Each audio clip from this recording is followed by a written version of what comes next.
Carolina Andrade, a quien la tenemos ya en pantalla. Estamos transmitiendo por la WQ 102.1 FM El Mundo en tus Oídos, señal también en nuestra digital, wlaradio.com, y en redes sociales estamos por Facebook y estamos también por YouTube.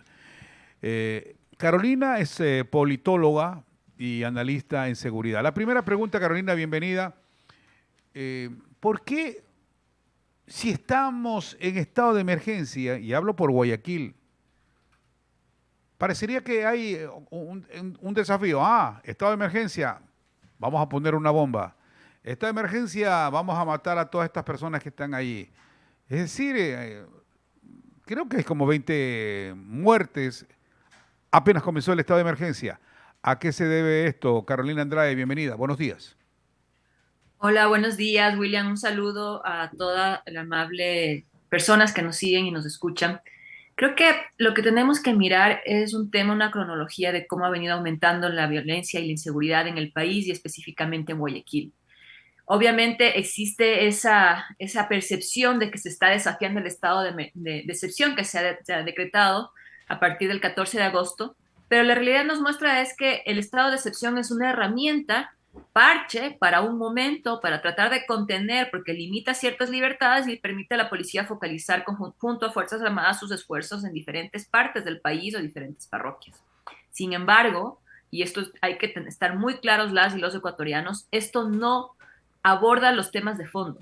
Solamente hace una presencia disuasiva en las calles, pero no está abordando los temas de fondo. Es como si tuviéramos un enfermo que se está desangrando y simplemente ponemos un parche, pero pensamos que con eso se va a curar.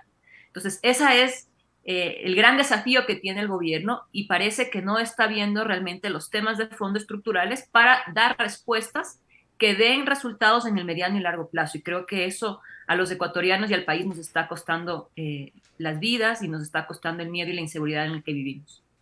Claro, nosotros en el tema de la droga, aquí no se fabrica, entre comillas, la droga, pero vienen de otros países y ponemos el ojo a Colombia. Y la pregunta que me hago, ¿está faltando controles en áreas donde pasa la droga? ¿O hay autoridades que están negociando con esto y se hacen de la vista gorda? ¿Qué sucede? ¿Por qué tanta droga llega a nuestro país? Y es como que somos aquí, ¿no?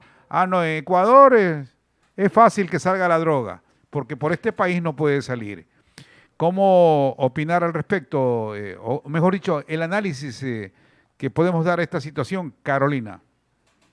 Efectivamente, Ecuador se encuentra entre el primero y segundo mayor productor de cocaína en el mundo. El último informe de Naciones Unidas, que fue recién hecho público, hace un análisis de el nivel de producción global de cocaína hasta el año 2020, hasta el año de la pandemia. Y hasta el año de la pandemia ha aumentado la producción global en cerca del 11%. Eso quiere decir que continúa a generarse cultivos ilícitos, continúa a ingresar droga y de hecho la producción en Colombia está a los mismos niveles del año 2000. Eso quiere decir que durante 22 años no se ha logrado reducir esos cultivos ilícitos y está al mismo nivel de la época en la que se implementó el Plan Colombia, ya estuvo el tema de Pablo Escobar y no se ven resultados después de 22 años con una estrategia que se ha planteado, una política antidrogas que se ha planteado. Entonces hay actores a nivel global que están planteando, valga la redundancia, de que se dé una vuelta a esa estrategia y se plantee otro enfoque, porque no podemos seguir perdiendo vidas en nuestro país. Lamentablemente, el Estado ecuatoriano y muchos estados en la región, en América del Sur sobre todo, se fijan solamente en el grado de productividad en cuanto a incautaciones.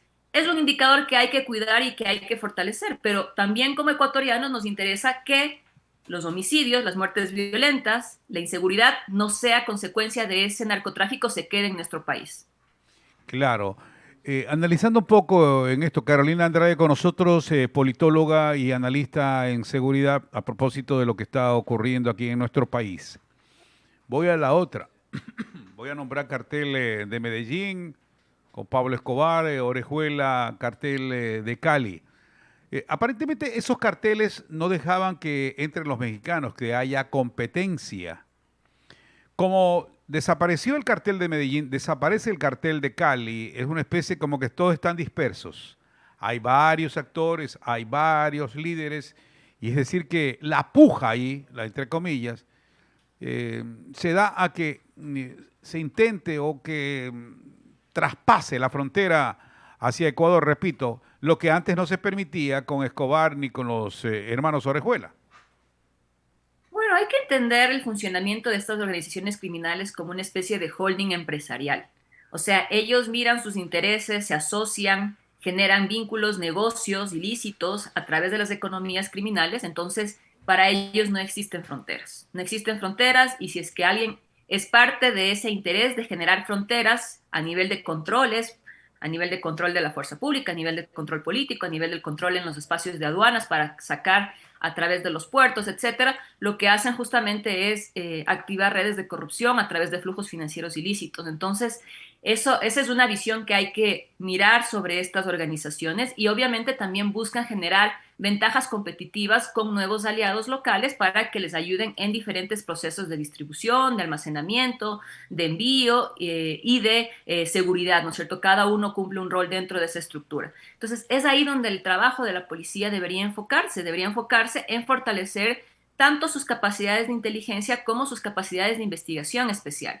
Es ahí donde deberían ya tener identificado las estructuras de las organizaciones. Por ejemplo, se habló de un tal alias Cucaracha. Ayer veíamos a algunas personas en Cristo del Consuelo que decían, es mentira, no existe tal persona, esa persona es una persona que está dedicada a cierta actividad y los pobladores mencionaban que era mentira lo que dijo el ministro Carrillo en la rueda de prensa el fin de semana. Entonces, eso nos genera dudas, interrogantes de qué es lo que realmente está sucediendo en el fondo. La policía sabe quiénes son esas estructuras, cuáles son esos actores, cómo están funcionando o simplemente están tratando de dar resultados a la opinión pública para bajar un poco la tensión. Claro. En esto último, Carolina, a mí me quedan muchas dudas del tema cuando habla el ministro Patricio Carrillo, ministro del Interior, porque también habló de Loco Cortés, Gabriel, jugador del Barcelona, que dijo tenía una lista él donde desde allí, o mejor dicho, él ordenaba que maten a personas. Dijo Patricio Carrillo sobre el jugador de Barcelona. Ahora se lanza también esto y sale la esposa de Cucaracha a decir que no. Y yo digo otra cosa, pero si quieren asesinar a Cucaracha, es fácil, o es más fácil, porque dicen que es un taxista, dicen que tiene una salsoteca, porque van a buscar y poner bomba para afectar a gente inocente, gente que no tiene nada que ver en algún negocio ilícito, Carolina. Justamente ahí quien debe determinar quién tiene la razón, entre comillas, es la justicia, ¿no es cierto? Una justicia transparente que debería existir y a través de un proceso de investigación serio determinar quiénes son realmente los responsables con evidencias, con pruebas, no con discursos políticos. Y ahí viene otro tema. Hemos vivido una época, un periodo de una alta politización a nivel de los temas de seguridad, entonces eso se convierte en un riesgo, en un peligro en este momento en el que necesitamos una policía fortalecida. Yo creo que ahí lo que necesitamos es justamente eso, deberíamos tener una justicia que dé respuesta a estos casos y pueda realmente brindar con evidencias cuáles son los hechos reales que están sucediendo. Claro que sí. ¿Hacia dónde vamos entonces? ¿Por dónde debemos manejarnos? ¿Es un tema de unir al país o de unir a la región, Carolina? ¿Por dónde partimos? Bueno, evidentemente este es un tema transnacional, es un tema regional donde debe haber una posición común de los países. Como dije, Colombia y Perú son los principales productores, pero Brasil, por ejemplo, es uno de los principales consumidores y el 24.5% del consumo se concentra en América Latina y el Caribe. Entonces, también hay un problema de salud pública que queda totalmente invisibilizado. ¿Dónde están los consumidores? El alto consumo principalmente en niños y jóvenes alrededor de las escuelas y de los colegios que tampoco vemos ninguna política pública de parte del Estado y tampoco una articulación con los gobiernos autónomos.